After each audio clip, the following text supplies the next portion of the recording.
Nia Bennett was angry. The cops had been harassing her, watching her, making it clear they did not like the questions she was asking or the things she was digging into. One evening, it boiled over, and the warning in their eyes was unmistakable. But Nia was not the type to back down. That night, they came to her home. They broke down the door with weapons ready. Zara Bennett, her twin, a Marine trained to react, woke to chaos. She grabbed her weapon, thinking they were being robbed, but before she could even get a shot off, the officers opened fire. When the smoke cleared, she saw Nia on the ground. The officers thought the story would end there, but this was not over. Zara did not believe in the system. She did not believe in justice. She believed in retribution. No mercy, no hesitation, no escape. Before we go any further, comment where in the world you are watching from, and make sure to subscribe. The streetlights flickered dimly outside, their glow barely cutting through the heavy silence of the night. The hum of passing cars and the occasional siren in the distance blended into the fabric of the city.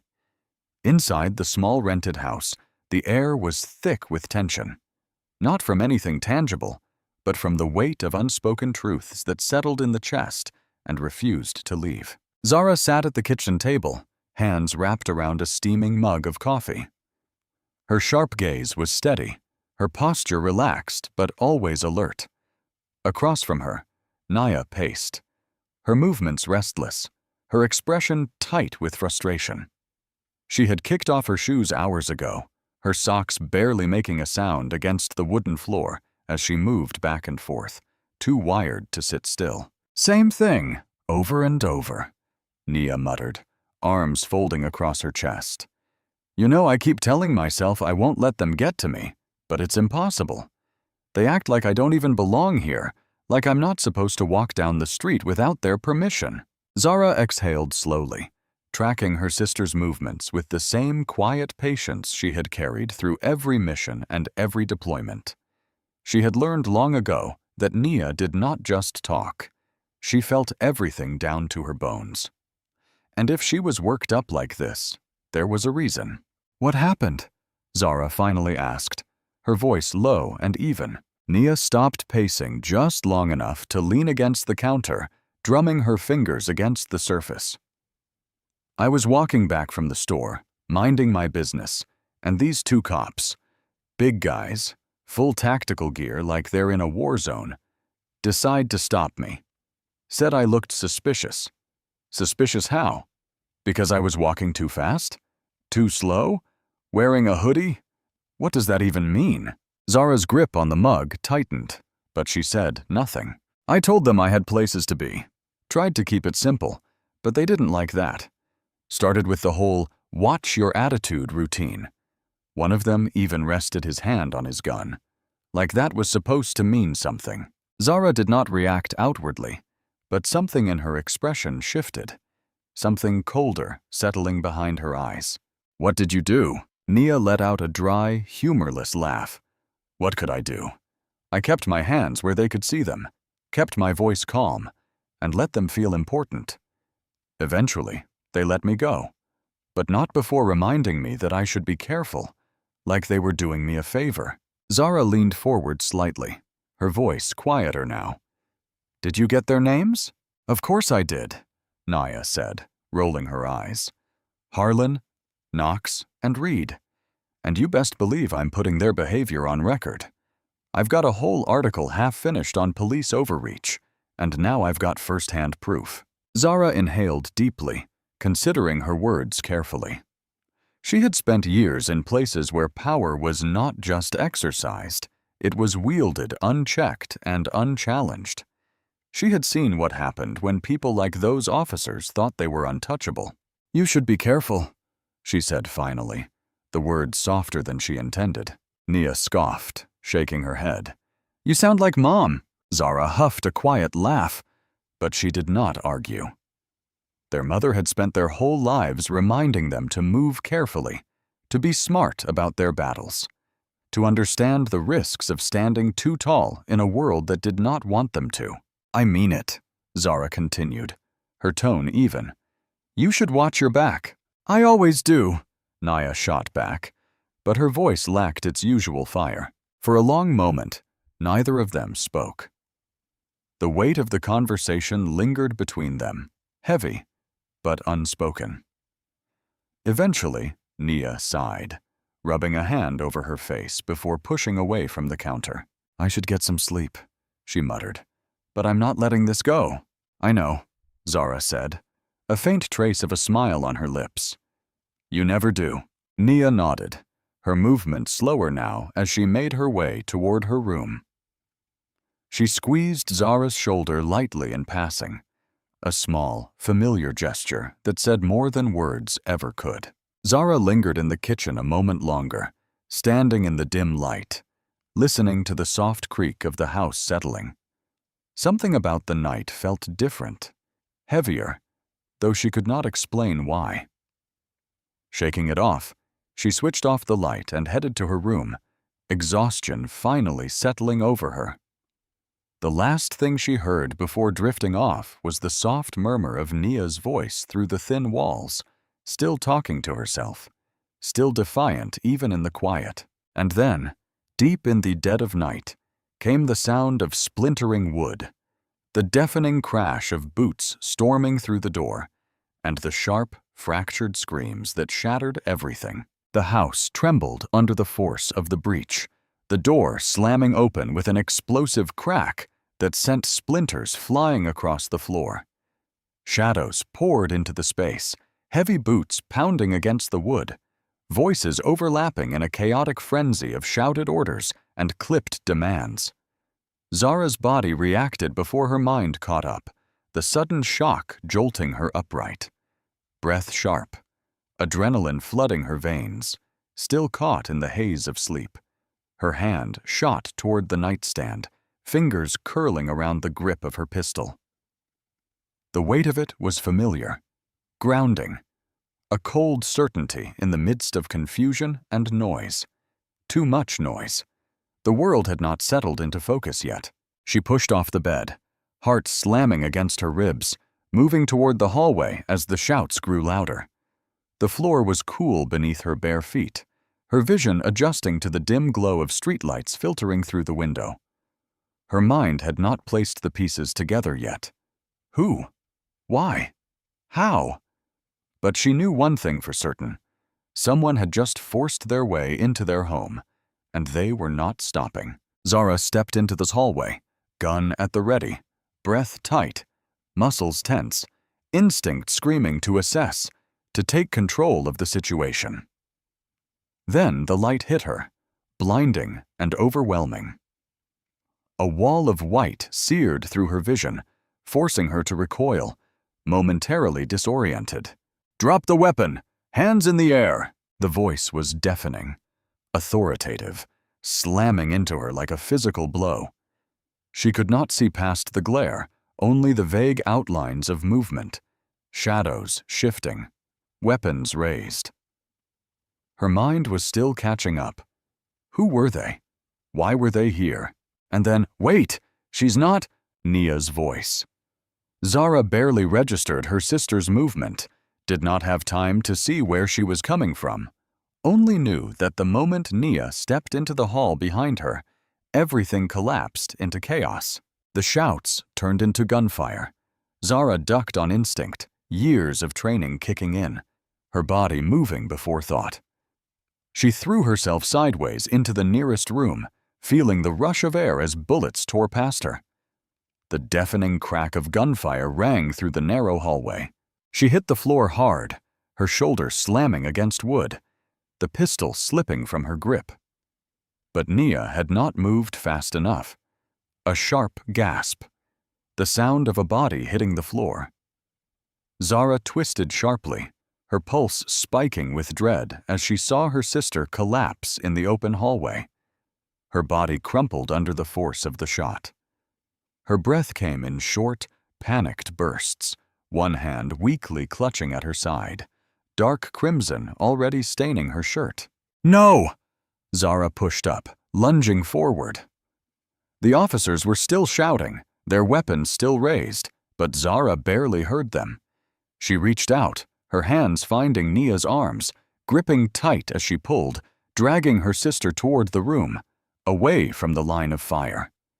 Nia gasped again, her breath uneven, but she was still alive. Zara hauled her into the room, kicking the door shut with force. Her heartbeat pounded like a war drum in her ears. She barely had time to take in Nia's face, the shock in her wide, glassy eyes, the way her lips trembled like she wanted to speak but could not, before her body went limp against Zara's arms. No, no, no, no! Zara pressed down onto the wound, ignoring the slick warmth of blood pooling beneath her palms. Her training kicked in, forcing her focus into something controlled, something precise. "Stay with me," she ordered, voice sharp and controlled, but barely holding together at the edges. "You hear me, Nia? Keep your eyes open." Nia's eyelids fluttered, her breath shallow, lips parting slightly as she tried to form words. Zara leaned in, pressing down harder on the wound, trying to keep her sister grounded, trying to keep her here. "Zara," Nia whispered, her voice barely there. Her fingers weakly clutched at Zara's wrist. "They shot me." Zara swallowed hard, forcing herself to keep calm, to stay steady. I know, but you're okay. You're okay. You just have to hold on." Nia's breathing hitched, her eyes flickering between pain and panic. I can't breathe, right?" "Yes, you can," Zara said firmly, shifting slightly to adjust her grip, to keep pressure steady. "You're still talking. You're still breathing. Focus on that." Nia winced, her body trembling slightly beneath Zara's hands. I don't want to die." "You're not going to," Zara said, her voice edged with something sharp, something desperate. "You hear me? I won't let you." Nia let out a weak, breathy laugh, but it cut off into a pained cough. Zara felt something inside her twist violently.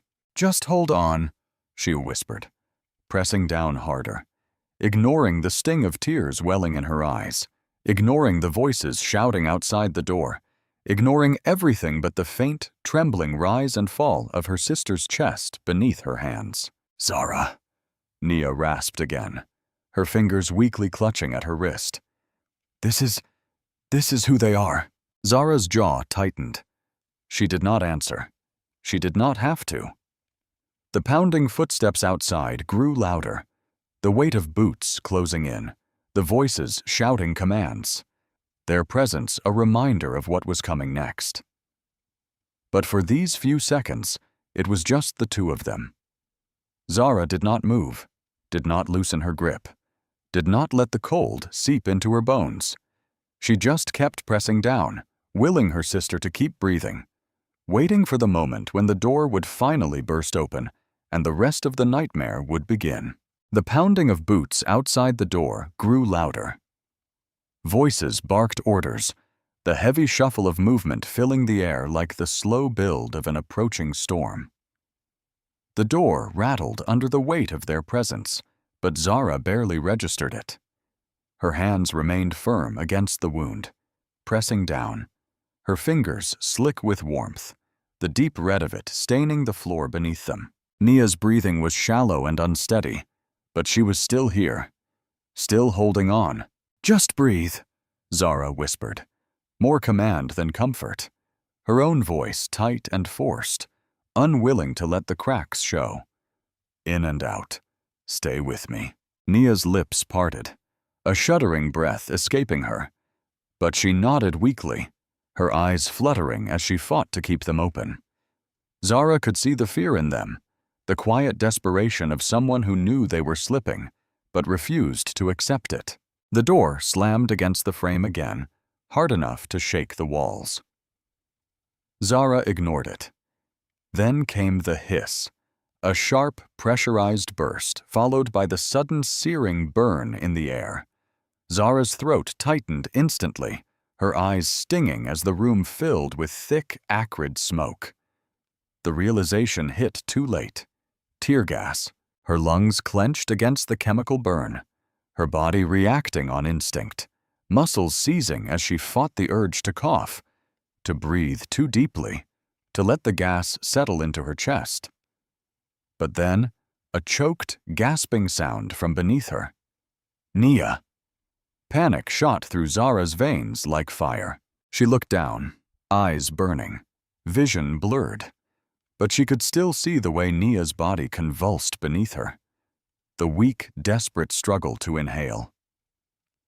Zara shifted, trying to shield her sister, trying to move them both away from the worst of it. But it was everywhere, filling every inch of the room. The poison latched onto their lungs, suffocating and relentless. Nia's breathing turned frantic and erratic, a series of sharp, broken gasps that barely sounded like breaths at all. Her hands weakly grasped at Zara's wrist, fingers trembling, body shuddering with the effort to pull in air that refused to come. Zara tightened her grip, pressing her forehead against her sister's, her own throat closing, her own breath faltering, but none of it mattered. "Hold on," she rasped, barely able to force the words out, her voice ragged and raw. But Nia's grip loosened. Her body stilled. Zara froze, her breath caught in her chest, waiting, pleading for another rise, another faint, struggling inhale. It did not come. The weight beneath her hands went slack. Zara's fingers trembled as she touched Nia's cheek, her own vision swimming, her own lungs screaming. But nothing else registered. Her sister was not breathing. She was not moving. Zara's hands hovered over the wound, pressing again, harder, as if she could force life back into her, as if the sheer will of it would be enough to keep her here. "Come back," she whispered, voice hoarse and fractured. "Come on, Nia. Breathe." Silence. A different kind of silence than before. One that did not belong to the chaos outside. One that rang too hollow, too empty, too final. A fire ignited inside Zara's chest. Something raw. Something consuming. Something so blindingly violent she barely recognized it. It burned hotter than the tear gas in her lungs, hotter than the sting in her eyes, hotter than any rage she had ever known. They did this. They took her. The door burst open, but Zara did not move. The shadows poured in, flashlights cutting through the haze, red laser sights painting over her skin. But she did not flinch, did not react to the orders being shouted at her. "On the ground! Hands where we can see them!" The words meant nothing. They surrounded her, weapons trained on her from every angle, but she was not afraid. Not anymore. She could hear them moving in, feel the air shift as they closed the space between them, but her gaze remained locked on Nia. On the way, the light flickered across her still unmoving face. On the lifeless weight of the body she had sworn to protect. "No, down on the ground!" Zara exhaled, slow and steady. Her fingers curled into fists. Then they rushed her. The impact was instant. A crushing force slammed her down, bodies piling on top of hers, knees pressing against her back, hands wrenching her arms behind her. She did not fight. Not yet. She let them force her down, let them slam her face against the floor, let the weight of them crush against her spine as the metal of the cuffs bit into her wrists. But the rage did not leave. It settled deep, an unshakable thing, something that would not burn out, something that would not end here. As they yanked her up, as they shoved her forward, dragging her from the room, she let her head tilt slightly. One last look at Nia's motionless form. A promise. The next time she walked free, she would not be fighting to survive. She would be hunting, and every single one of them would pay. The low murmur of voices filled the air, steady and detached, a stark contrast to the chaos that had erupted just moments before. The flashing red and blue lights outside cast an eerie glow through the windows, flickering against the walls, coloring the world in alternating shades of warning and indifference. The house, once filled with life, now felt hollow. A crime scene draped in artificial light. Its silence stretched thin beneath the weight of what had just transpired. Zara sat in the back of a police cruiser, wrists bound behind her. The sharp bite of the cuffs dug into her skin with every slight movement. She was still catching her breath. Her lungs were raw from the tear gas, her throat burned. Every inhale a struggle, but she barely noticed. Her mind was fixed on one thing. Nia was gone. She had watched it happen, had felt the last shuddering breath against her fingers, had seen the moment her sister's body slackened, the light leaving her eyes, the warmth fading from her skin. And now, the ones responsible moved freely, their voices steady, their steps unhurried, as if none of it mattered, as if it were just another night, another routine operation, another incident they would write off and move past, like it meant nothing at all. She forced herself to listen. Outside the car, just beyond the open door, 3 officers stood talking, their conversation casual. The weight of what they had done barely touched them. "Harlan wants the report done before morning," one of them muttered, his voice rough and irritated, like this was more of an inconvenience than a tragedy. "Said it needs to be airtight, Harlan." Zara's gaze locked onto the man speaking, her breath slowing as she memorized his face, his stance, the way he carried himself. "Should have been airtight before it even started," another officer responded, shaking his head. "We were just supposed to rough her up a little, scare her, not—" He stopped short, his voice lowering slightly, as if suddenly aware that speaking too freely could be a mistake. Zara's fingers curled into fists behind her back. Not kill her. They had not meant to, but they had. And now they were more concerned with cleaning up their mess than with what they had taken from her. A third officer, taller than the others, his posture stiff, arms crossed, let out a slow breath. "It got out of hand," he said, his voice calmer but no less complicit. "But it is what it is. She was in the way." And the other one, he flicked his gaze toward the cruiser where Zara sat, locked in place, watching him with an unwavering stare. She's lucky she didn't pull that trigger. She had never known fury like this. She had felt rage before, in war, in battle, in the moments between orders and action. But this was different. This was not the sharp, immediate anger that came and went with the heat of combat. This was something deeper, something colder, something she could feel settling into her bones, wrapping around her like iron, forging itself into something unshakable. Her voice, when she finally spoke, was hoarse but steady. "Why?" The word cut through the space between them, quiet but heavy, weighted with everything she could not say. Everything that had been stolen from her in a single moment of violence and indifference. The officers turned, their expressions unreadable, their postures shifting slightly, as if acknowledging her for the first time. Zara lifted her chin, eyes locked onto them, refusing to look away, refusing to break beneath the suffocating pressure of their presence. "Why did you do this?" she asked, her voice stronger now, her breath measured and controlled. "Why did you come into our home? Why did you kill her?" A long pause. The first officer, the one who had spoken about making the reports airtight, scoffed under his breath, shaking his head slightly before muttering, "Wrong place, wrong time." Zara's stomach twisted. The second officer, Knox, she caught his name when one of the others addressed him, gave her a glance that barely concealed his irritation, like this was beneath him. Like her pain was a nuisance he did not want to deal with. "Don't make this harder than it needs to be," he said, dismissive, the tone of someone who had justified this to himself long before stepping through her door. "It was a mistake. We had reason to be there. Things happened. That's all you need to know." "Things happened?" Zara repeated, her voice dangerously even, the words rolling over her tongue like something foreign, something unreal. The taller officer, the one who had acknowledged that Naya had been in the way, shifted slightly, watching her now with a look she could not quite place. His name was Reed. She memorized that, too.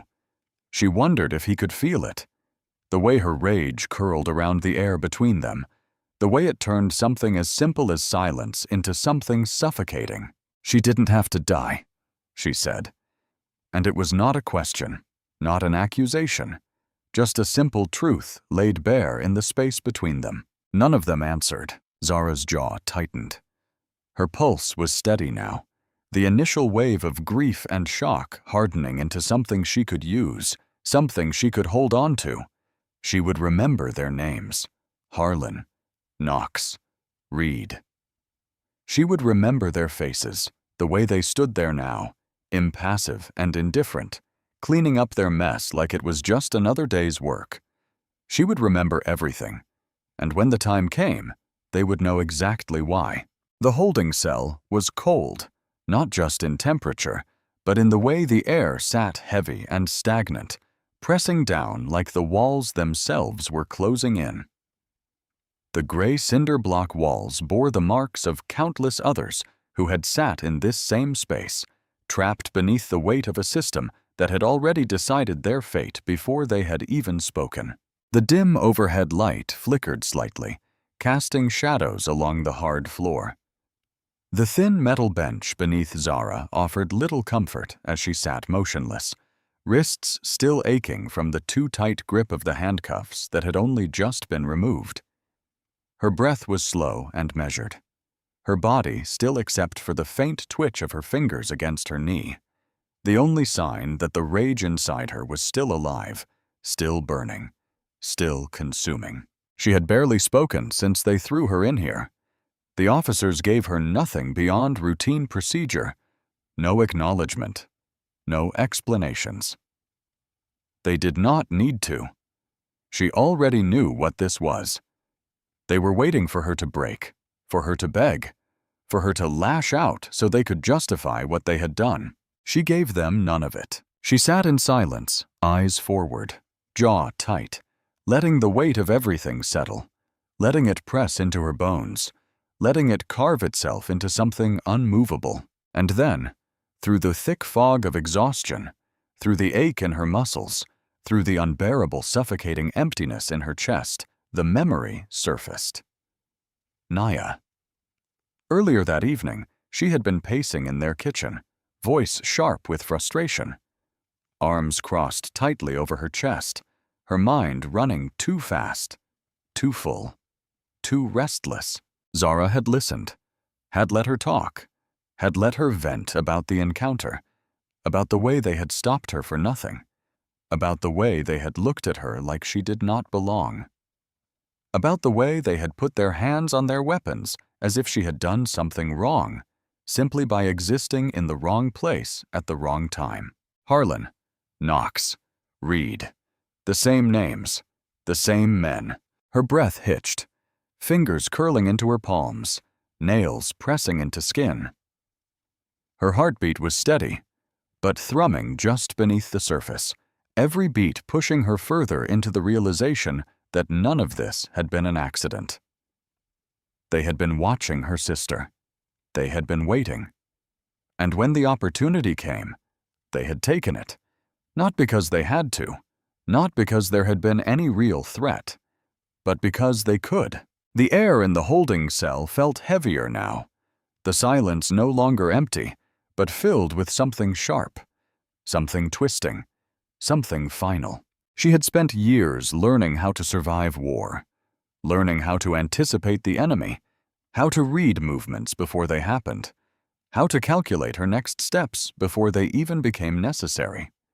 She had never expected to have to use that training here, not against the people who were supposed to protect, not against the ones who had taken an oath to serve. But the reality sat in front of her now, clear, unshakable. No one was coming to fix this.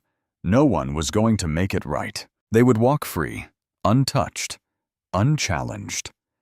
their lives continuing without consequence while Nia was gone. Her laughter, her fire, her breath stolen, erased.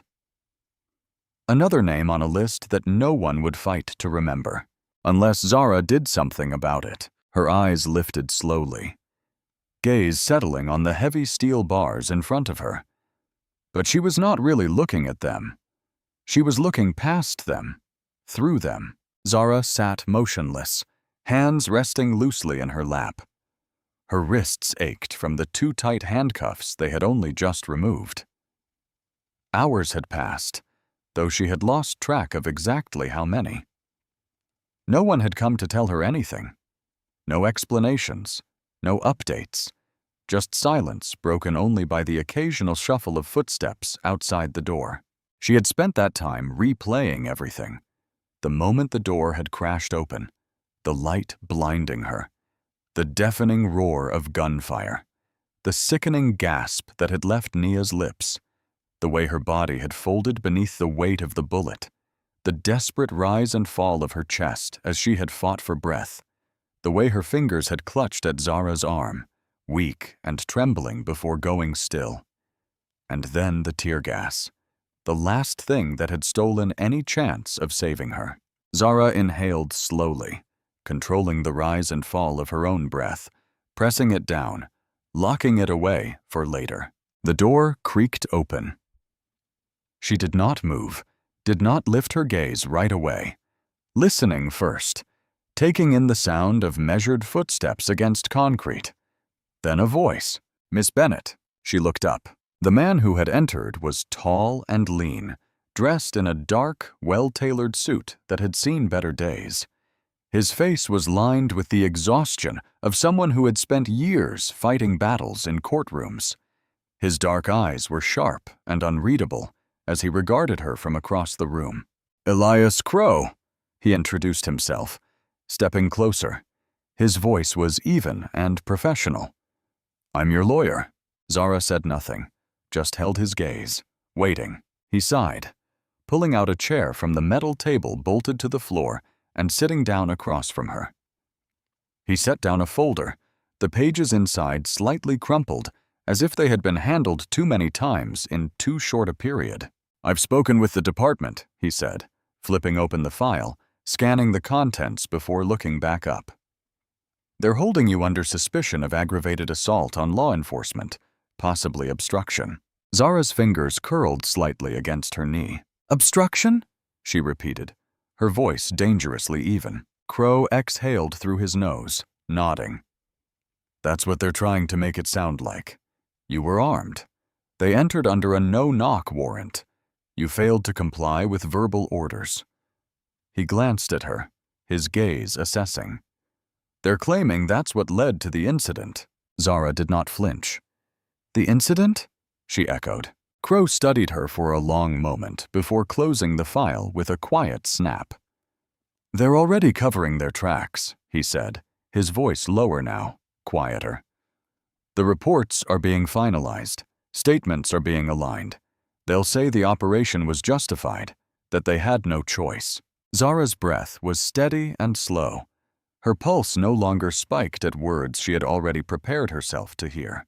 "They shot my sister," she said, voice calm and controlled. "I never fired my weapon. I never even had a chance." "I know," Crow said, his expression unreadable. "But proving that in a way that forces accountability, that's an entirely different battle." Zara tilted her head slightly, eyes narrowing. "So what you're saying is that there won't be justice?" Crow let out a slow breath, rubbing a hand over his jaw before leaning forward slightly, his forearms resting on the table. "Miss Bennett," he said, his tone shifting, careful but firm. "You served overseas. I'm sure you've seen how these things play out." Zara remained still. "They'll stall," he continued. "They'll bury evidence, discredit witnesses. They'll take your service record, your combat training, your firearm, and they'll twist the narrative. They'll say the officers were responding to an imminent threat, that they had no way of knowing who you were, that you were armed and trained to kill, that your presence alone justified their actions." He exhaled. It won't matter that you didn't fire a shot. The argument will be that you could have. Zara's jaw tightened slightly, the only visible reaction she allowed herself. Are you telling me not to fight this? She asked, voice measured. I'm telling you that the fight you're thinking of won't go the way you want it to, Crow said bluntly. You could go after them legally, sue the city, sue the department. But they'll bury you in motions and delays, drag it out for years, and in the end, maybe a settlement, maybe an internal review, maybe a few officers on administrative leave before being quietly reinstated elsewhere. He shook his head. No real accountability, no real justice. Zara sat back slightly, her gaze steady. And you? Crow raised an eyebrow. Me? Do you believe I should fight? A pause. Then Crow sighed, leaning back. I believe you deserve justice, he said carefully. I just don't believe the system is built to give it to you. Zara let the words settle. Let them root themselves in the place inside her that had already known the truth before he had spoken it. She had spent years learning how to fight battles that could be won. She had learned how to pick apart tactics, how to read the field, how to know when an enemy was stronger, when the terrain was against her, when a victory was not possible through conventional means. And this was a war she would never win if she fought it on their terms. Crow watched her for a moment longer before reaching for the folder again. The good news, he said, shifting the topic, is that they don't have enough to hold you. No formal charges have been filed. I've spoken to the DA's office, and since there's no evidence you fired or resisted, they're cutting you loose. Zara nodded once. When? Crow closed the file and stood. Now. He knocked once on the metal door, signaling to the officer outside. A moment later, the lock clicked, the door swinging open. A uniformed officer stepped in, her expression neutral. But there was something unreadable in her eyes as she stepped back, motioning for Zara to follow. Zara stood, stretching her wrists slightly as she did, rolling her shoulders, shaking off the stiffness of hours spent waiting. Crow gave her one last look, something almost unreadable in his gaze. But he did not say anything more. Zara did not either, because she already knew what needed to be done, and it would not happen in a courtroom. Zara stepped out of the holding cell, her posture steady, her expression unreadable, but beneath the surface a storm was brewing. The hallway stretched out before her in dull, lifeless grays, the same as every police station she had ever seen, the same as every place designed not to serve, but to contain, to control. The air smelled of antiseptic and stale coffee, the kind of scent that clung to everything that lived in the cracks of tile floors and the fabric of worn-out uniforms. She walked forward, flanked by an officer on one side and Crow on the other, neither of them speaking, neither acknowledging the weight pressing down on the air between them. The station was still alive with activity. Officers moved in and out of rooms, shuffling paperwork, answering calls. But for Zara, the world had narrowed, her vision focused, every detail filtering in through the sharp edge of her fury. Then she saw them, Harlan, Knox, and Reed, standing near the front desk laughing. Harlan leaned against the counter, gesturing casually, his voice carrying easily over the low hum of conversation. Knox smirked at something he said, shaking his head. The casual ease of a man who had never once feared consequences. Reed took a sip from his coffee, his posture loose, comfortable, unconcerned. They were not worried. They were not grieving. They were not haunted by the image of a woman bleeding out on the floor, gasping for air, while the poison they had thrown into the room stole what little life she had left. Nia was gone, and they had moved on without a second thought. Zara's hands curled into fists, the sharp edge of her nails pressing into her palms, grounding her, keeping her from acting on the raw, immediate impulse that surged through her like a tidal wave. She wanted to lunge, to rip the smugness from their faces, to press them against the same cold floor where Naya had died, and make them understand, make them feel it, make them choke on the reality of what they had done. But not yet, not here, not like this. Revenge was not a blunt instrument. It was not an explosion of rage that burned bright and fast, leaving nothing but ashes behind. It was slow. It was calculated. It was patient. She forced herself to breathe, to slow the pounding of her heart, to push past the suffocating heat rising in her chest. She kept walking, past Harlan, past Knox, past Reed, past the men who had stolen everything from her and felt nothing. And as she did, they did not even notice her. She was nothing to them, an afterthought, an inconvenience dealt with and discarded. That was their mistake. The doors slid open and she stepped out into the night. The cool air wrapped around her. The distant sounds of the city filled the space where her rage had made everything else silent. She exhaled slowly, closing her eyes for just a second, letting the moment settle. Then she opened them. She had work to do. They had laughed their last laugh, and she would make sure they never saw it coming. The city stretched out before her, restless and unknowing.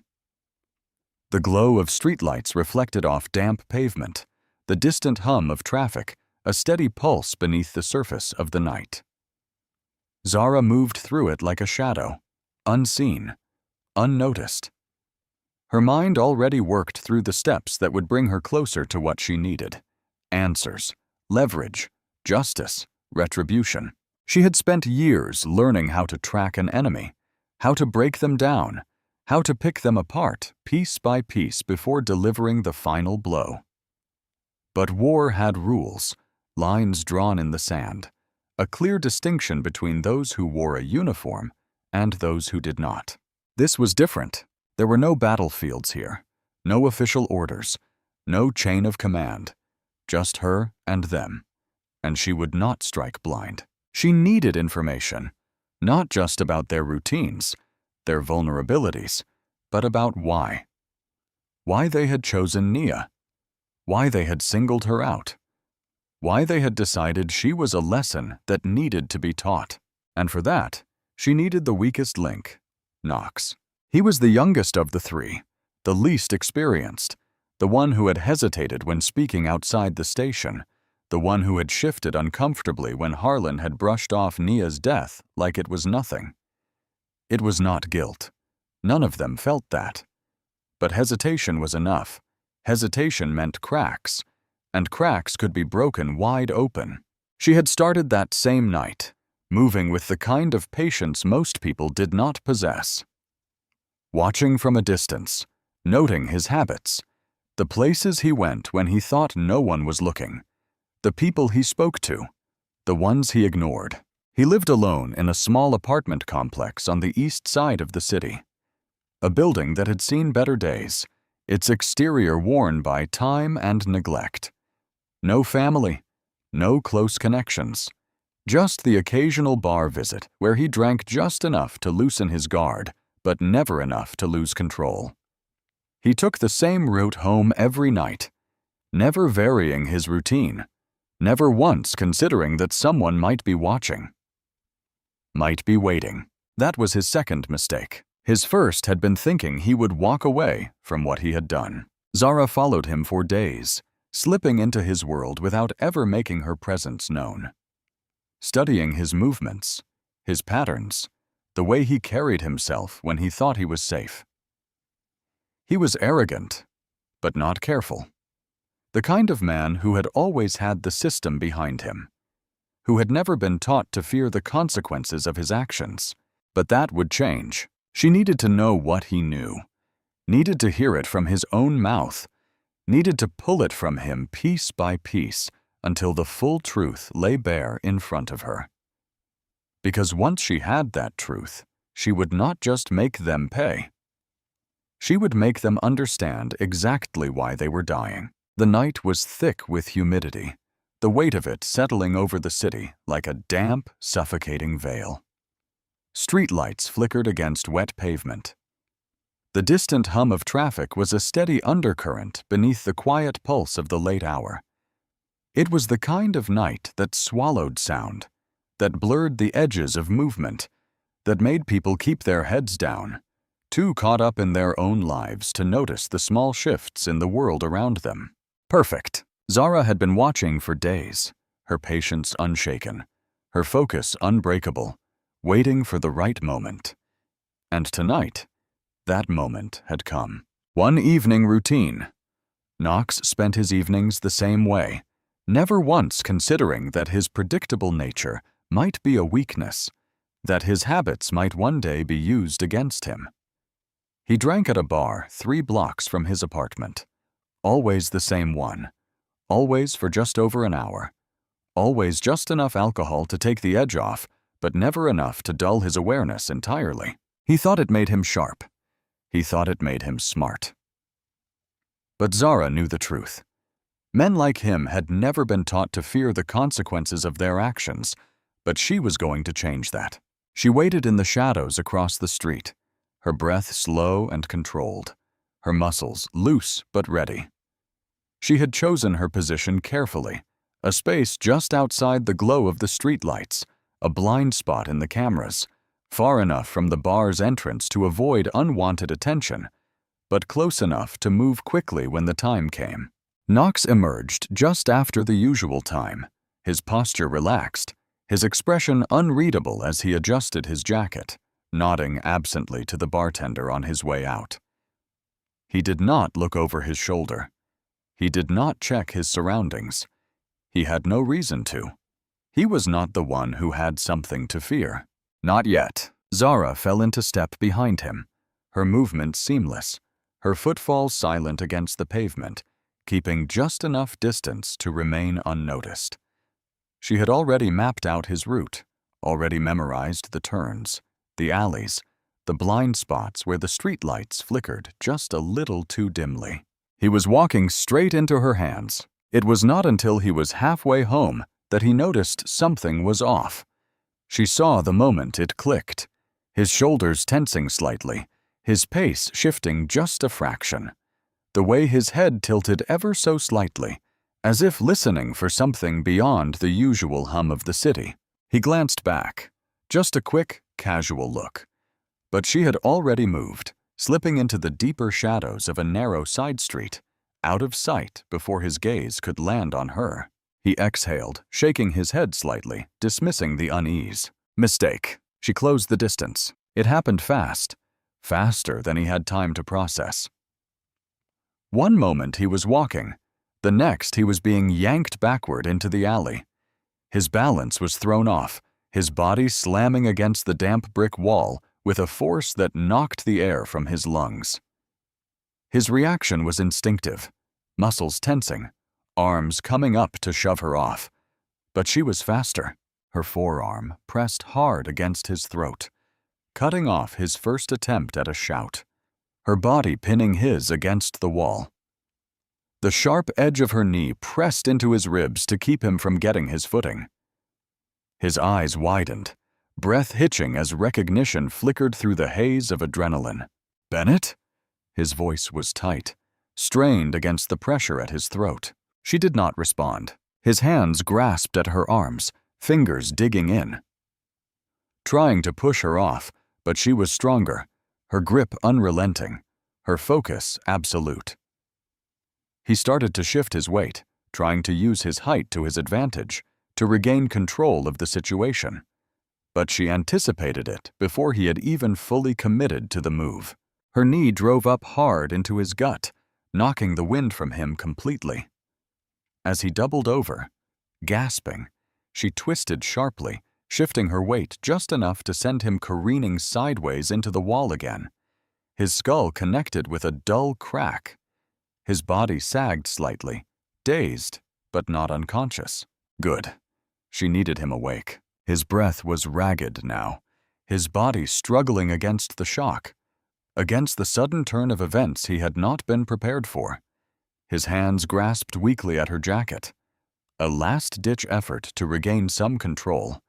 But she was already moving, already securing him, already ensuring that he was not going anywhere.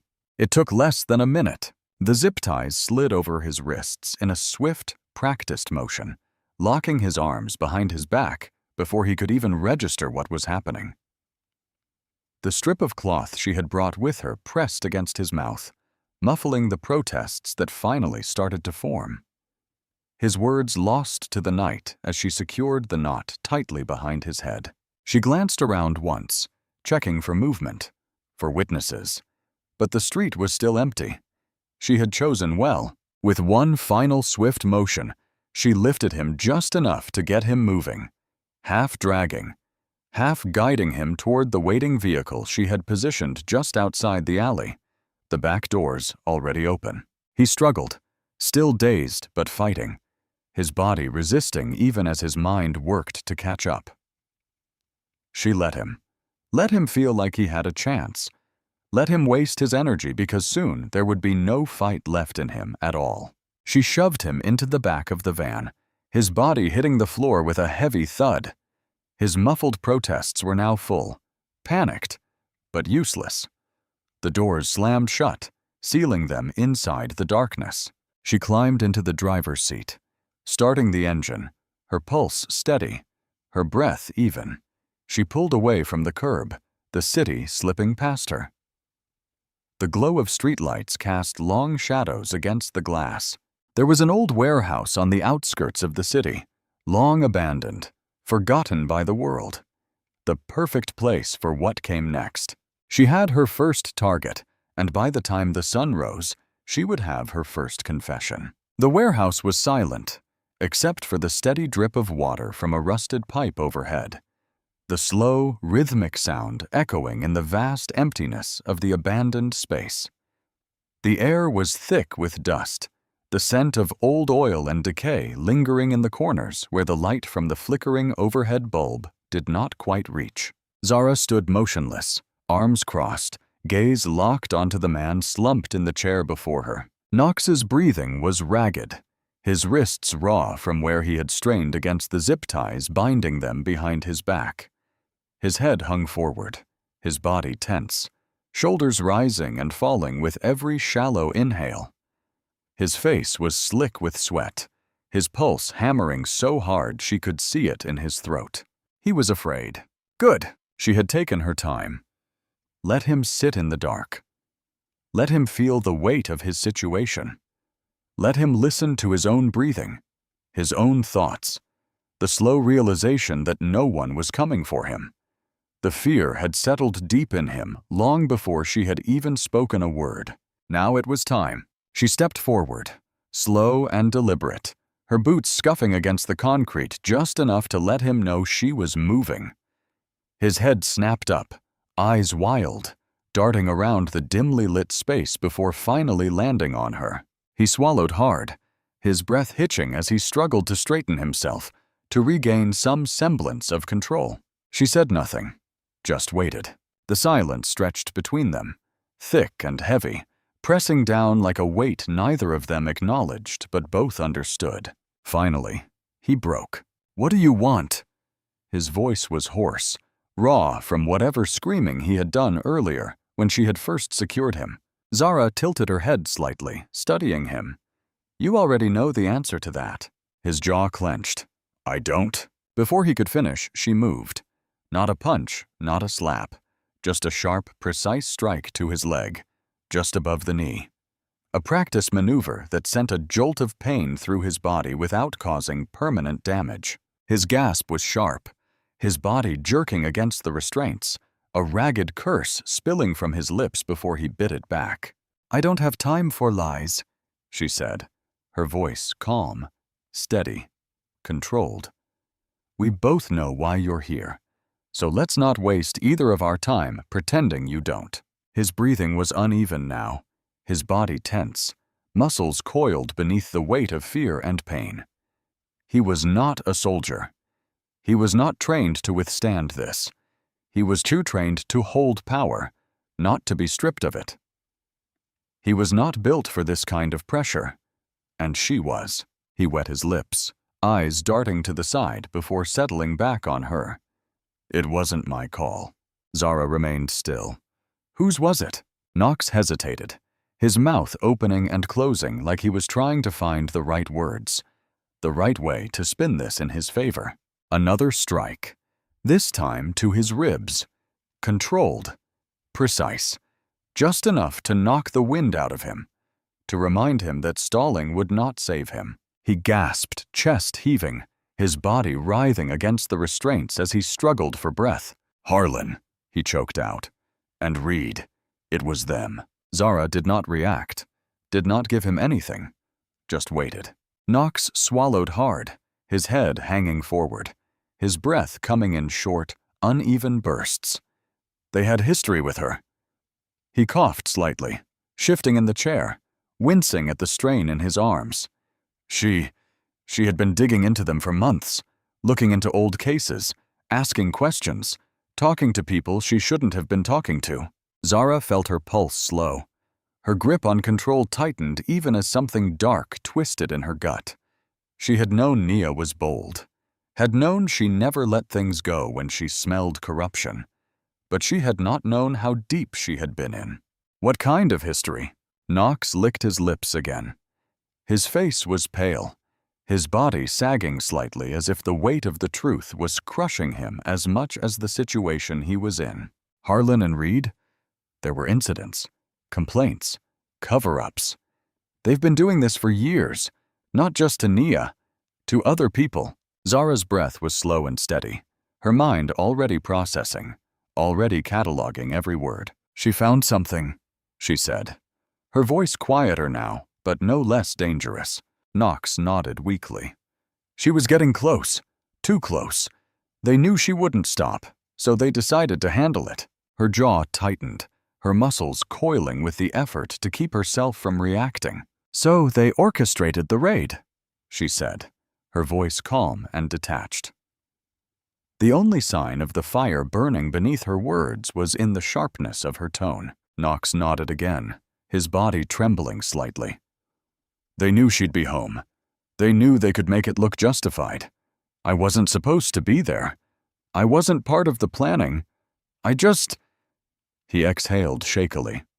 I just followed orders. Zara let the silence stretch again, her eyes never leaving him. Followed orders, just like that. He thought it absolved him. As if standing by while innocent people were murdered was anything less than complicity. As if not pulling the trigger himself made him any less guilty. Her hands curled into fists at her sides, but she forced herself to breathe. Forced herself to focus on what mattered. She had what she needed. She knew who had made the call, and now they would pay for it. Slowly, she stepped back. The faint scuff of her boots against the concrete the only sound in the heavy silence of the room. Knox's eyes followed her, his body tense, his breath shallow. Waiting for her next move. She tilted her head slightly, considering him, letting the moment settle. Then she reached into her pocket, pulled out a small, unmarked burner phone, and tossed it onto the floor near his feet. He flinched slightly, eyes flicking between her and the phone.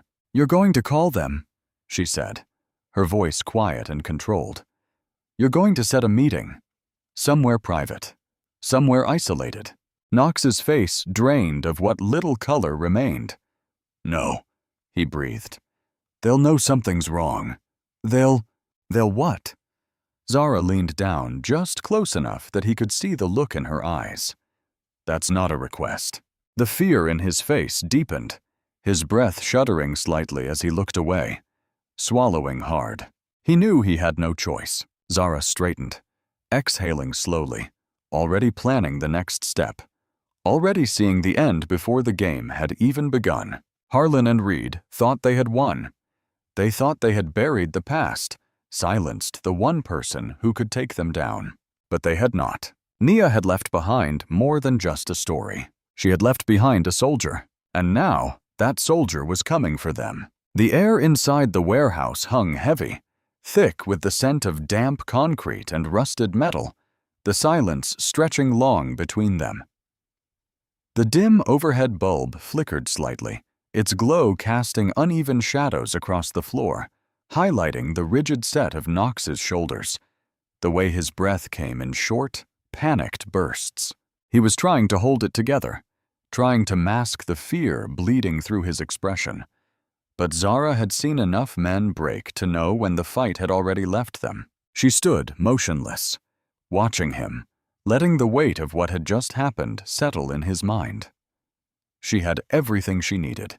She knew the truth now, knew that Harlan and Reed had orchestrated Nia's murder, knew that Knox had been nothing more than a willing bystander, a man who followed orders without question, too weak to stand on his own. And now, he would pay the price. Zara exhaled slowly, stepping forward, watching as Knox tensed, his pulse visible at his throat, his fingers twitching against the restraints. He was waiting for the inevitable, waiting for the final strike, waiting for the blade or the bullet that would end this. But she had other plans. She leaned down slightly, just enough to meet his wide, frantic eyes. Her voice was calm, steady, unwavering. "I'm not going to kill you." Knox's breath hitched, his gaze flickering with something that almost looked like hope. Like he had misjudged her. Like maybe, somehow, he would get out of this alive. She let him have that hope for a second, just long enough for it to settle before she stepped back, crossing her arms loosely over her chest. "Someone will find you here," she said, voice measured. Eventually, Knox swallowed hard, his shoulders shaking slightly. "What? What does that mean?" Zara did not answer. She simply turned, moving toward the warehouse exit with slow, deliberate steps. Her boots scuffed slightly against the concrete, each sound sharp, echoing in the vast emptiness of the space. Behind her, Knox's breathing grew more erratic. "Wait." She kept walking. "Wait. You can't just leave me here." She reached the door, gripping the rusted handle, pulling it open just enough for the cold night air to slip through. "Zara, please."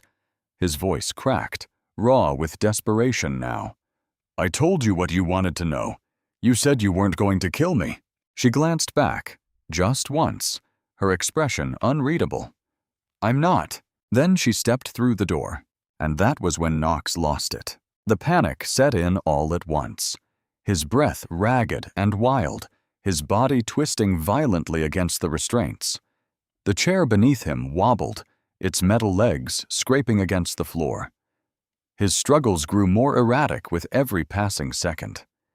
He thrashed harder, the back legs of the chair lifting slightly, tipping precariously as his muffled screams filled the warehouse. His voice fractured, disbelieving, full of terror he had never felt before. "Zara, don't do this, don't!" The chair tipped too far. The crash echoed loud and final, his body hitting the concrete hard, the back of his skull connecting with the floor in a sickening, hollow crack. His body jerked once, his breath catching in his throat. Then, nothing. Zara stood outside the warehouse, listening.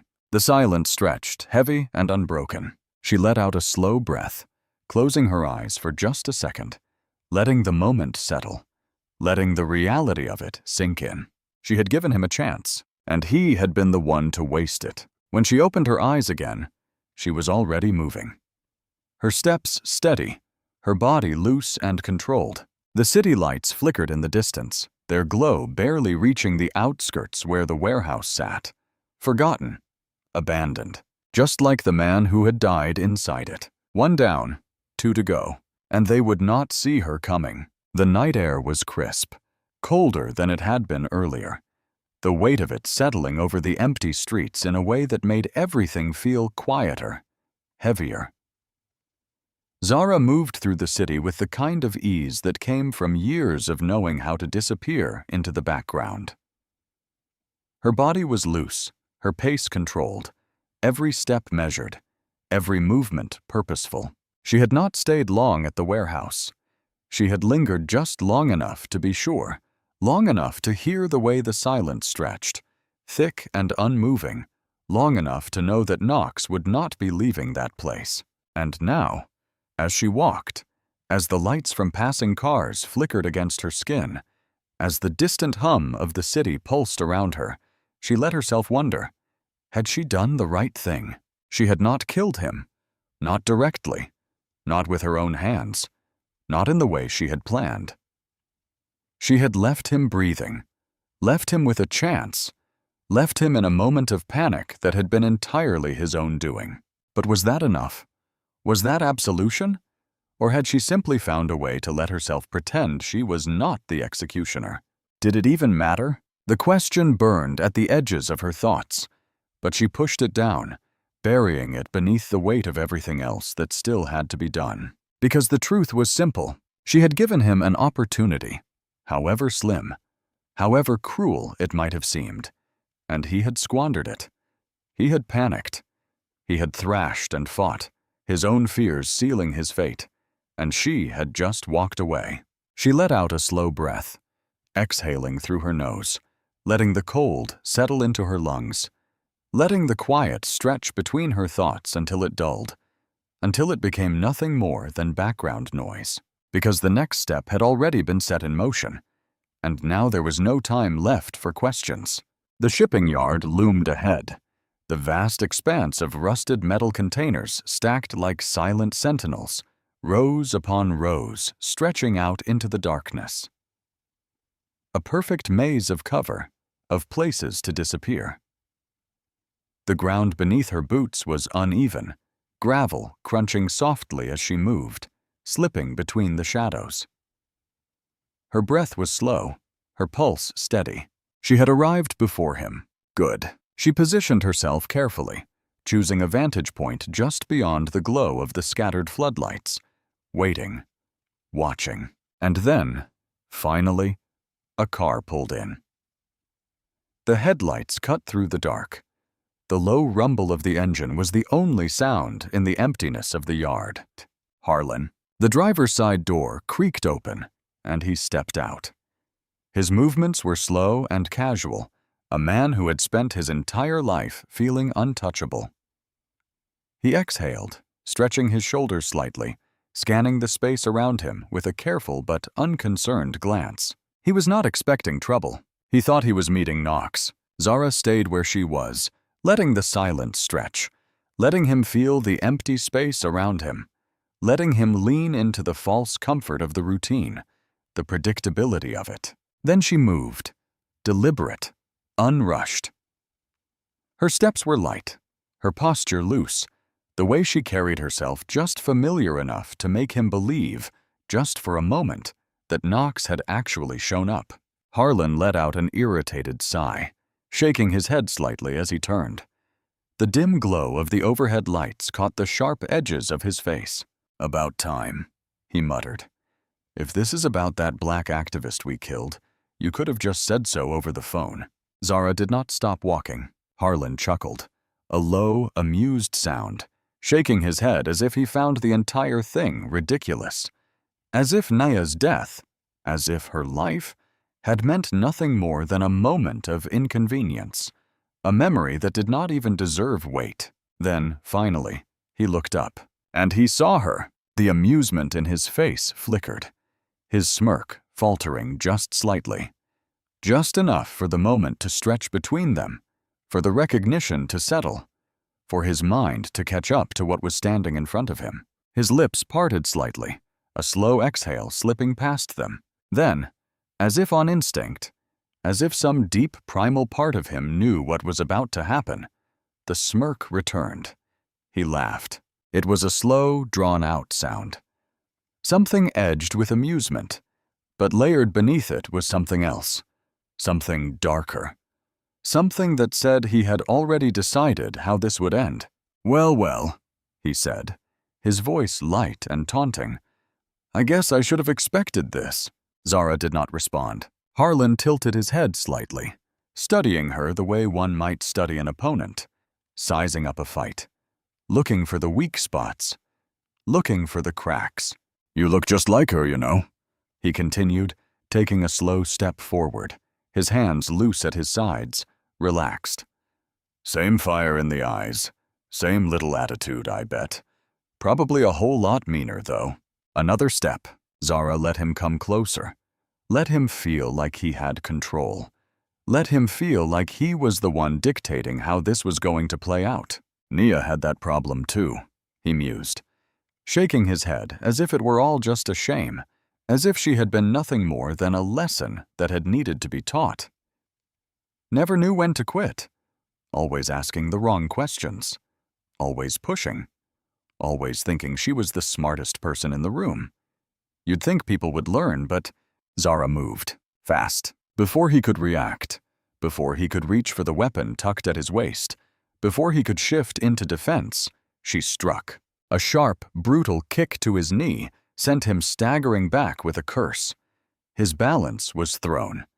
His expression shifted from amusement to something darker, something more alert. He caught himself quickly, feet planting firm, his weight shifting. The trained movements of a man who had been in more than his fair share of fights, of confrontations, of struggles for dominance. But this was not a fight he had been prepared for. Zara did not give him a second to recover. She was already moving, already closing the distance before he could fully straighten, before he could adjust. Her fist connected with his ribs. The impact was solid and controlled, forcing the breath from his lungs in a sharp exhale. Harlan grunted, his body twisting with the hit. His movements were quick and defensive. He swung, but she was faster, ducking low, stepping into him, grabbing the front of his jacket in one swift, precise movement, using his momentum against him. They hit the gravel hard, the impact sending dust into the air. The weight of their bodies shifted, struggling, his knee coming up, trying to force space between them. But Zara was already ahead of him, already adjusting, already securing her position, pressing down, keeping him trapped beneath her weight. Her hands pressed against his throat, just hard enough to keep him still. His breathing was uneven now, his eyes dark and sharp, still confident, still convinced he could get the upper hand. Zara leaned in slightly, just enough for him to feel the heat of her breath against his skin. "You killed my sister," she murmured, her voice quiet and sharp, edged with something colder than rage, something more dangerous than grief. Harlan smirked, lips curling slightly even as his breath came short and uneven. "Yeah," he rasped, amusement still flickering behind his expression. "And I'd do it again." Zara inhaled slowly, her fingers tightening just slightly. The pressure against his throat increased. The moment stretched long and deliberate.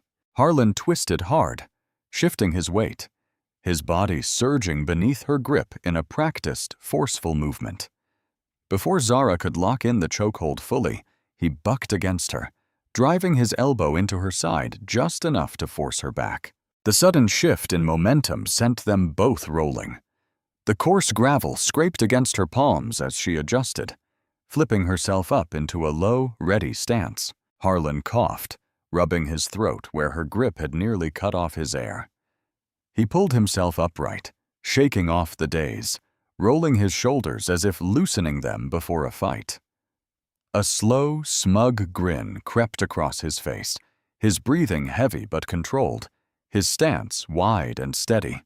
"Not bad," he muttered, voice still hoarse but laced with amusement. "Guess all that military training wasn't just for show." Zara did not respond. She stood across from him, feet planted, body poised. The raw tension between them stretched, thickening. The air carried the distant scent of metal and dust. The vast expanse of the shipping yard was silent, except for the low hum of the city far beyond them. The moment was heavy, charged. A battlefield with only 2 combatants left standing. Harlan took a slow step to the side, and she mirrored him. They circled each other, watching, waiting, measuring. "You know," he said, exhaling slowly, shaking his head slightly, "I was hoping you'd do something stupid like this. Saves me the trouble of figuring out how to get rid of you the hard way." Zara's fingers twitched slightly, the only outward sign of the fury simmering beneath her controlled exterior. "You already tried," she said, voice even and sharp. "Didn't work," Harlan chuckled lowly, tilting his head, the yard lights catching the sharp angles of his face. "That wasn't personal," he said. "Just business." Zara inhaled slowly, steady. Her gaze locked onto his. "And Nia?" Harlan smirked. An ugly thing, dark and amused. His hands were loose at his sides, relaxed, confident. She should have known when to quit. Zara's jaw tightened. The breath in her lungs was sharp and cold, slicing through her ribs like something visceral, something unshakable. "You hunted her down," she said, each word deliberate, edged with a quiet, lethal precision. "You raided her home. You shot her. You left her to die on the floor, choking on her own blood." Harlan did not flinch, did not hesitate, did not deny it. He just let out a slow, amused breath, his smirk deepening. "She was a problem," he said simply. "She was asking too many questions, digging into things that didn't concern her. People like me." He gestured to himself, exhaling as if it were all just another conversation, just another day.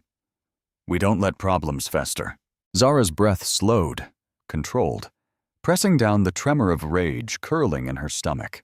"She was trying to expose you," Harlan snorted. "Yeah, and what good did that do her?" His head tilted slightly, his smirk widening. "The world doesn't care about people like her. She thought if she just made enough noise, someone would listen. Someone would do something. But no one did they?" He chuckled, shaking his head. "No lawsuits, no protests, no consequences. The city moved on." Zara's pulse beat slow and deliberate, her breathing measured, every part of her forcing control over the wildfire beneath her skin. Harlan saw it. He saw the restraint, the unshaken, lethal focus in her stance, and it only seemed to amuse him more. "You think this ends with me?" he asked, his voice low and taunting. "You think this is some big victory? That you're going to do what? Kill me and suddenly the world gets better?" Zara's eyes narrowed slightly. The first real flicker of movement since they had begun circling each other. Harlan's grin widened, mistaking it for hesitation, for doubt. "You're out of your depth, soldier," he murmured, his voice smooth and slow, dripping with something cold and condescending. "You don't matter. I don't matter. This is just how things work. You think I'm the only cop out there who handles things the way they need to be handled? You think I'm the worst of them?" His smile sharpened. "I'm just the one who got caught." Zara inhaled, slow and deep, letting the weight of his words settle, letting the moment stretch between them. Then she took a single step forward. Harlan tensed slightly. The shift was almost imperceptible, but she saw it. His fingers curled just slightly, his weight shifting in preparation. He still thought he had the advantage. He still thought he was stronger. Zara's voice was quiet when she finally spoke. "You're right," she said simply. "This doesn't end with you." Harlan chuckled, shaking his head, amused at her admission. Then her fist connected with his ribs, sharp, precise. The sound of the impact cracked through the air. His breath left his lungs in a sharp exhale. He staggered slightly, his grin faltering as he absorbed the hit. As the reality settled, Zara stepped forward again, fluid and controlled, striking again. His shoulder this time, a brutal force that sent his body twisting with the momentum. He gritted his teeth, his expression shifting from smug to something colder, something darker. He lunged, trying to grab hold of her, but she was already moving, already anticipating, already shifting away from the reach of his grasp. Harlan exhaled sharply, planting his feet, recalibrating, shaking off the first hits, eyes narrowing slightly as he finally began to take her seriously. "Okay," he muttered, rolling his neck, letting out a breath. "Let's see what you really got." Zara did not respond. She did not need to, because this was not a fight. It was an execution, and he was about to realize it. The air between them was charged, thick with the weight of inevitability. The slow, deliberate circling had ended. The moment of measured words, of taunts and admissions, was over. Now there was only the fight. Harlan shifted his stance, his feet planting firm, his hands loosening at his sides, his posture shifting from amusement to something more dangerous. He had spent years using brute force to control situations, a man accustomed to winning simply because he was the biggest, the strongest, the one wearing the badge. He had never been in a fight like this before, not with someone like her. Zara knew it, and she would make sure he did too. He moved first, a quick, aggressive lunge, his right hand flashing forward, aiming for control, trying to grab her, to force her into a hold, to drag the fight into his territory. But she was faster. She pivoted sharply, twisting just out of reach, her body coiling, her next move already calculated before his even landed. The opening was there. She struck. Her elbow connected with his ribs, sharp and precise. The force of it knocked him slightly off balance. Before he could recover, she shifted, her knee slamming upward, driving into his gut with unrelenting force. His body folded slightly, his breath leaving him in a short, choked sound. But he was not down yet. Harlan growled, recovering quicker than she had anticipated. His arm snapped out, fingers managing to catch the fabric of her jacket. He yanked hard, trying to use his size against her, trying to pull her into his momentum. Zara let him. She twisted with it, stepping into the motion instead of fighting against it, using the force to her advantage. As his weight shifted forward, expecting resistance, she slammed her palm upward, driving it under his chin, snapping his head back with brutal efficiency. He stumbled, his grip loosening just enough for her to break free. But this was not about distance. This was not a fight she would let drag out. This was an execution, and she had already chosen how it would end. Harlan staggered back, shaking his head slightly. His breathing was heavier now, his expression shifting, realization settling behind his eyes. Zara did not let him think for long. She surged forward, closing the gap again before he could fully reset. Her fist connected with his jaw. The sharp crack of the impact cut through the empty yard. His body twisted with the blow, but he managed to stay on his feet, his balance still under him. He turned back to face her, spitting blood onto the gravel.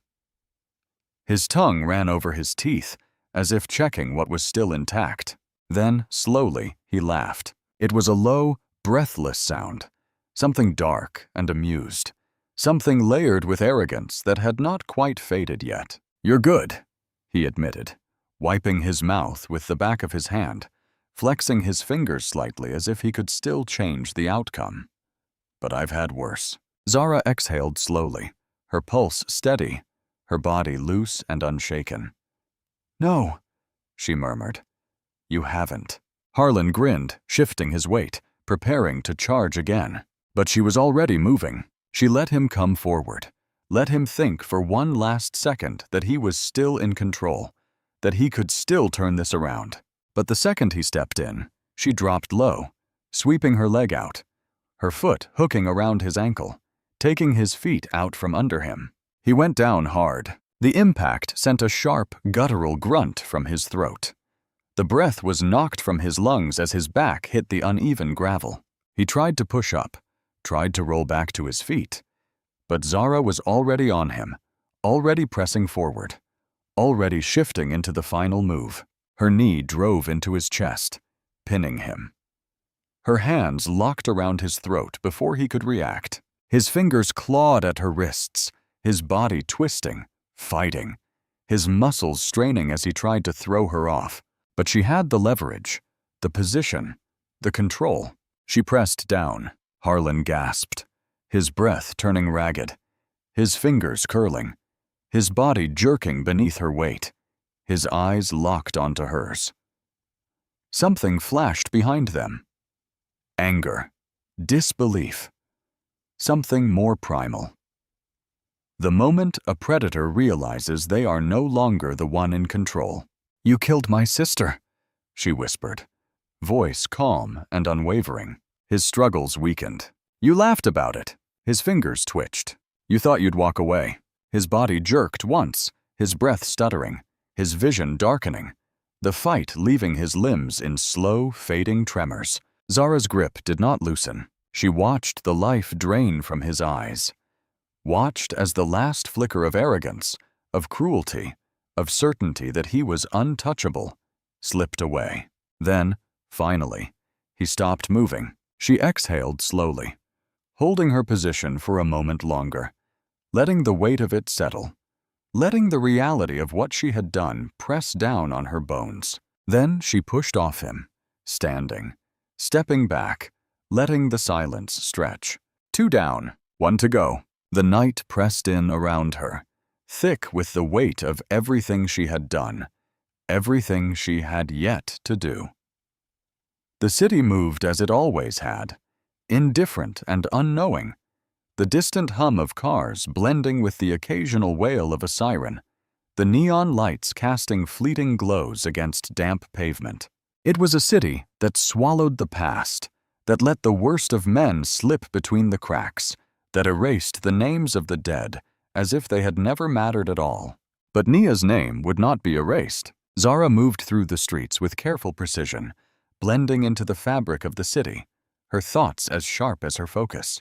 2 down, 1 left. Reed, the final piece. And yet, something inside her felt different now. She had told herself from the beginning that this was justice, that these men had made their choice, had sealed their fates long before she had even set her sights on them, that their deaths were not just necessary, but deserved. And yet, as she walked, as the echoes of the fight with Harlan still burned beneath her skin, a part of her hesitated, caught in the hollow space between what she had done and what it meant. Harlan had deserved to die. So had Knox, had they not? Her hands curled into fists at her sides, her breath steady and controlled. But her pulse thrummed with something she could not quite name. Harlan had laughed about killing Nia, had admitted it without a trace of remorse. Knox had justified his own cowardice with the excuse that it was not his choice. Neither of them had been innocent. Neither of them had shown regret.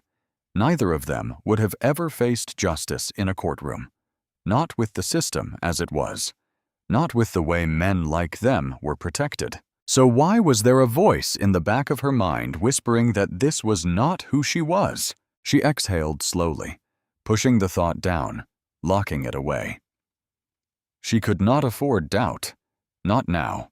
Reed was still out there, and unlike the others, he was not waiting to be caught. She had seen the shift in him after Knox's body was found. He had stopped showing up at the precinct. He had gone dark. He had started moving differently. His patterns had changed. His confidence had vanished. He knew what was coming, and he was running. Zara had spent the last 2 days tracking him, watching from a distance, piecing together the way fear had changed him. He was not like Harlan. There was no arrogance left in him, no laughter, no jokes about how untouchable he was. There was only the look of a man who had realized, too late, that he was prey. But he was still dangerous. A man with nothing left to lose, always was. Zara pulled in a slow breath, adjusting the strap of the backpack slung over her shoulder. The weight of it was familiar, grounding. She had everything she needed. She had planned for this, and yet the conflict still settled in the spaces between her ribs, tightening, pressing. She had killed before, in war, in battle, in moments where hesitation meant death. But this was not a battlefield, and Reed was not holding a weapon. Not yet. She stopped at the end of the block, her eyes scanning the quiet street. The dim glow of a motel sign flickered against the cracked pavement. Reed was inside. She had followed him here hours ago. She had watched him move with the erratic paranoia of a man who knew he was next. She had seen the way he checked the exits, the way he never let his back turn to the door. She should go inside. She should finish it. But for the first time since this had begun, she hesitated. Was she still the soldier hunting down an enemy? Or was she something else now? A slow exhale. Steady. Measured. Nia was dead, and this man had helped kill her. That was all that mattered. Her hands flexed at her sides, her jaw tightening as she took the first step forward. Doubt or not, this was the path she had chosen, and there was no turning back now. Zara exhaled slowly, her breath controlled, her pulse steady, her body weight shifting slightly as she reached for the motel door. The cold metal of the handle pressed against her palm. The slight give of the lock was a reminder of how easily she had slipped past security. The motel was cheap. Its defenses were non-existent, just like the man inside who had spent years hiding behind a badge, mistaking it for armor. She eased the door open, moving without sound, stepping into the stale, dimly lit room. The single lamp cast weak light over the threadbare carpet. The uneven flicker of a motel sign outside bled through the cheap curtains. The room smelled of sweat, old cigarettes, and fear. Reed sat hunched on the edge of the bed, his hands clasped together, his head low. He had not moved much since she started tracking him. His nerves were unraveling a little more each day. His paranoia was eating away at whatever composure he once had, but he still had his gun. It rested just inches away on the nightstand, close enough for him to reach. Zara let the door click shut behind her. Reed's head snapped up, his eyes wide, his breath catching, his hand already moving for the weapon. But she was faster. Her boot crashed against the nightstand, sending the gun skidding across the floor. Reed lunged, but she was already moving. She caught his wrist mid-motion, twisting hard, sending him sprawling backward onto the bed. He grunted, coughing as he tried to right himself. But she stepped into his space, pinning him down with her presence alone. His chest rose and fell quickly, his breath uneven, his mind still catching up to the reality of what was happening. Zara stared down at him, her expression unreadable. "You've been running," she said, her voice calm and measured. "Did you really think you could outrun this?" Reed's fingers curled against the sheets, his body tense, his pulse hammering at his throat. "You don't have to do this," he breathed, his voice hoarse and desperate. Zara tilted her head slightly, her gaze sharp and unwavering. "That's where you're wrong." Reed swallowed hard, his gaze flickering toward the door, toward the floor, toward anywhere but her face. "Harlan is dead," she continued, stepping closer. "Knox is dead. And now it's just you." Reed's breath hitched. She could see the way his fingers twitched, his shoulders tensed, the way his mind raced to find a way out. "I didn't kill her," he muttered, his voice weak and unconvincing. I didn't mean to." Zara inhaled slowly, her jaw tightening. "You fired your weapon," she said, her tone quiet and even. Reed's lips parted slightly, but no words came. "You shot at us," she continued, stepping forward, watching as his body locked in place. "And you weren't just following orders, were you?" Reed swallowed again, his breath uneven. "You weren't some scared rookie caught in the crossfire. You weren't just standing by while Harlan called the shots," Zara murmured, her voice sharper now, pressing into the silence like a blade. "You took your own shots. You made your own decisions. And you put a bullet in my sister." Reed flinched, his fingers curling tighter against the sheets. Zara leaned down slightly, closing the space between them. "I looked into you," she whispered. His breath hitched. "I know what you've done." Reed's face paled, his pulse hammering visibly at his throat. Zara tilted her head slightly, watching him. "You think Nia was the first?" He shook his head quickly, his lips pressing together, his hands trembling slightly at his sides. I didn't." "You've done this before," Zara cut in, her voice sharp and unwavering. "Not just to her. Others." Reed exhaled sharply, his eyes darting away, his chest rising and falling in quick, shallow bursts. "You've harassed, brutalized, and terrorized people who look like my sister," Zara continued, her voice quieter now but no less lethal. "You just never killed anyone before her. That was the line, wasn't it? The one thing that kept you convinced you were still a good man, still just a cop doing his job." His breath hitched. "But you crossed that line," she whispered. You took that shot, and you can't take it back. Reed swallowed hard, his body locked in place, his breath uneven. Zara straightened slowly, inhaling deeply, steadying herself. Harlan gave the order, but you pulled the trigger. And you knew exactly what you were doing. Silence. Zara watched as the last of his denial crumbled, as the weight of his own guilt finally settled into his bones. His shoulders sagged slightly, his lips parting as if to speak. But nothing came. Zara exhaled slowly, stepping back. You think if you beg, if you make excuses, I'll let you walk out of here. She shook her head slightly, her gaze unreadable. But I'm not Harlan, and I don't let monsters run free. Reed's breath stuttered, his entire body trembling now, his fingers twitching slightly as if trying to grasp onto something that was not there. Zara took one last slow step forward, her presence pressing down on him, suffocating, inevitable. You took the most important thing in my life, she murmured, her voice barely above a whisper. And now I'm going to make sure you never take anything from anyone ever again. Reed's breath hitched violently, his muscles locking. He could see it now. The end. Zara's body shifted, her weight settling into something looser, something prepared. Reed saw it, and for the first time since this began, he fought. He surged forward, his body twisting, his hand reaching for anything. An escape, an opening, a way to survive. But Zara had been waiting for this. The fight had begun. Reed moved fast, but Zara was faster. The second his body surged forward, she had already anticipated the motion, already read the shift in his muscles, the way his breath hitched just before the lunge. He reached for her, desperate and wild, a man grasping at his last chance to survive.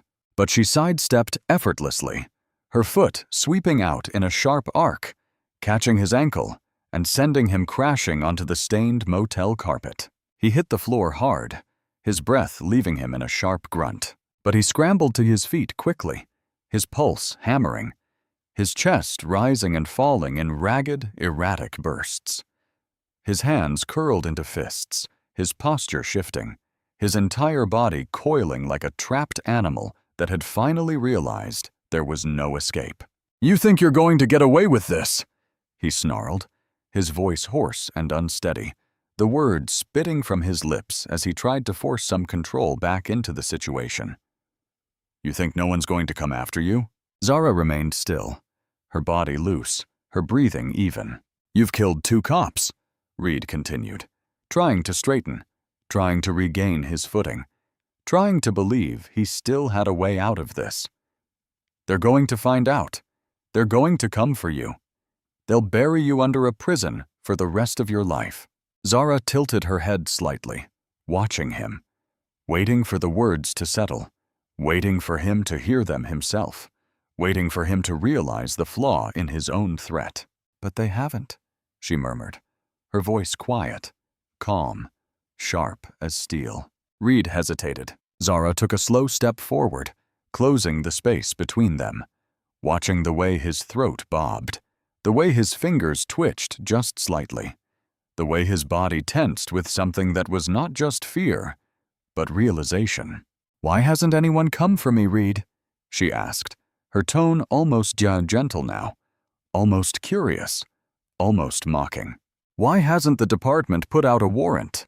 Why haven't they kicked down my door? Reed's breath caught, his mouth opening slightly, but no words came. Zara exhaled slowly, the corners of her lips barely tilting in something that was not quite a smirk, not quite amusement, just understanding. You didn't tell them, she said simply. Reed swallowed hard, his face pale, his body frozen in place. You didn't report me, she continued, her voice quieter now, pressing into the silence, filling every inch of space between them. Because if you did, they'd start looking at why I was coming after you. They'd start asking questions. They'd start digging. Reed exhaled shakily, his pulse thrumming violently at his throat. They'd find out about Nia, Zara murmured, taking another slow step closer. They'd find out about the others. Reed flinched, and then she whispered. They wouldn't just be coming for me. The silence that followed was suffocating. Zara could see the moment it all fully sank in. The way the weight of it crashed over him. The way the fight left his muscles in slow, crumbling waves. His hands unclenched. His shoulders sagged slightly. His breath was still sharp, but not out of anger, not out of defiance, just inevitability.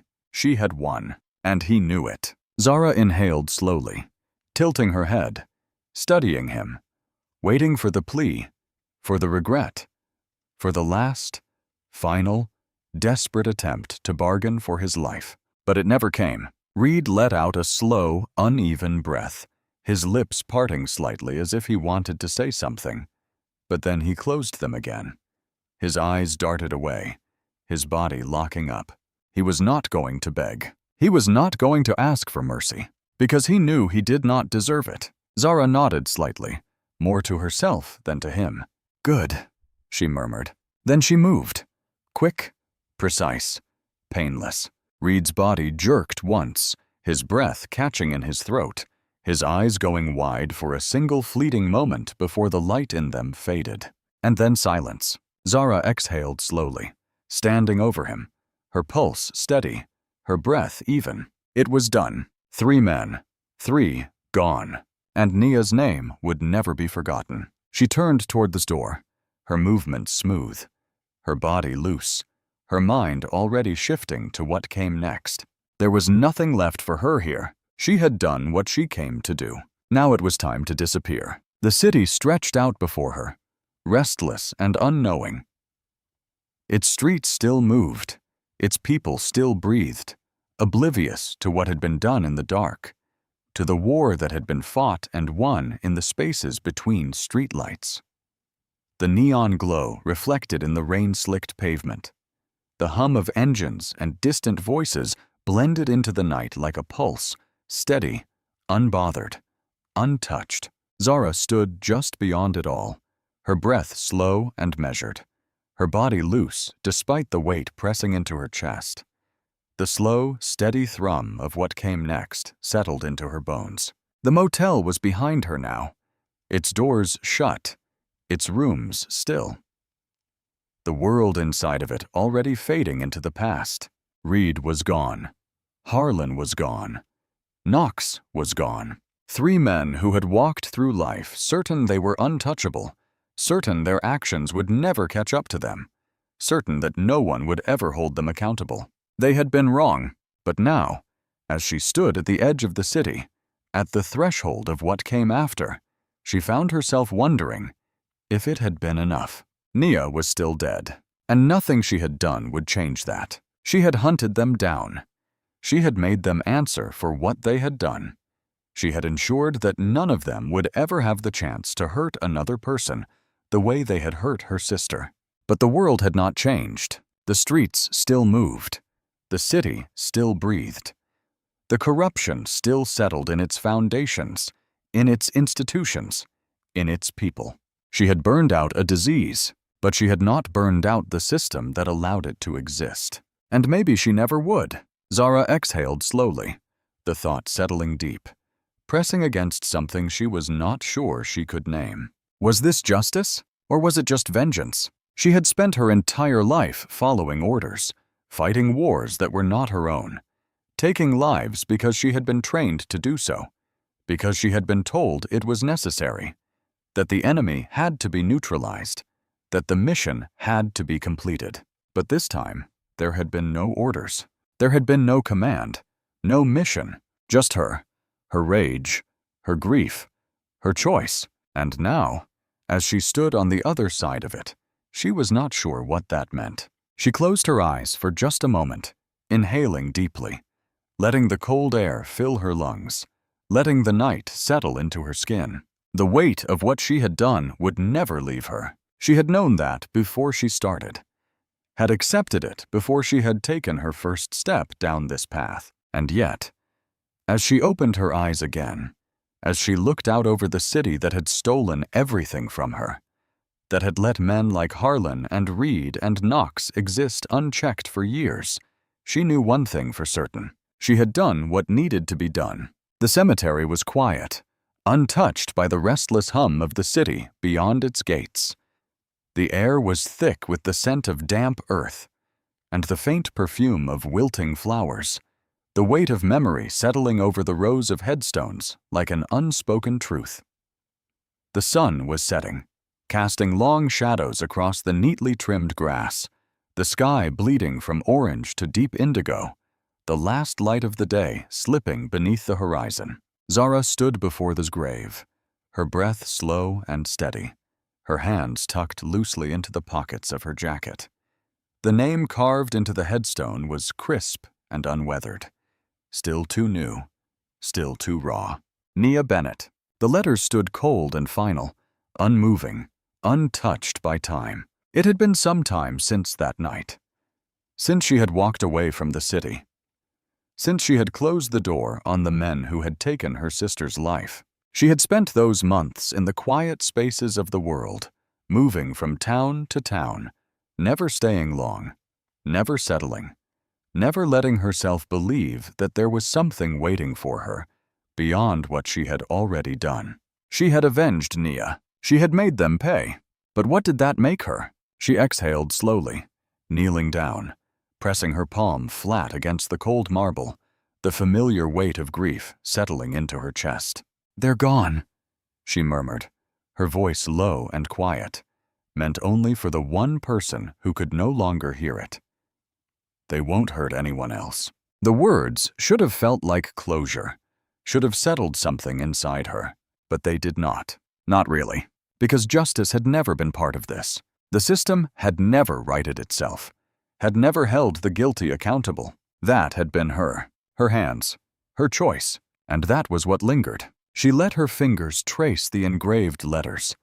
The cool stone beneath her skin grounded her, reminded her of the girl who had once believed in fairness, in fighting battles with words, with evidence, with the truth. Nia had always been that person. She had believed in the world, in change, in the idea that corruption could be fought with persistence and courage, and it had killed her. Zara closed her eyes. The memory was sharp, pressing against her ribs, coiling in the space where the rage had once lived, where the grief still did. She had spent her life fighting in wars that were not hers, had spent years learning how to take a life without hesitating, without questioning, without letting it haunt her. But this had been different. She had made sure of that. She was not haunted by what she had done, but she was not sure she could call herself the good guy either. A slow breath. The truth was simple. She had not done this because it was right. She had done it because it had to be done. And if that made her something else, something darker, something more dangerous, so be it. Her fingers curled slightly, pressing against the headstone. The finality of it settled deeper into her bones. "I don't know what happens next," she admitted, her voice softer now, almost a whisper. "I don't know who I'm supposed to be after this." She swallowed, her throat tight, her pulse steady. "But I'm still here, and I made sure they're not." That, at least, she could live with. The wind shifted, rustling through the trees, a slow, steady whisper against the silence. She sat there for a long time, letting the weight of it all settle, letting the world move around her, letting the past and the present and everything in between bleed together in the spaces where grief and vengeance had carved something permanent inside her. Then, finally, she stood. Her fingers traced the stone one last time, a quiet farewell, a silent promise. Then she turned, stepping back into the world, into the unknown, into whatever came next. She did not know if she was the good guy, but she knew Nia had been, and that was enough. I hope you enjoyed that story. Please share it with your friends, and subscribe so that you do not miss out on the next one. In the meantime, I have handpicked 2 stories for you that I think you will enjoy. Have a great day.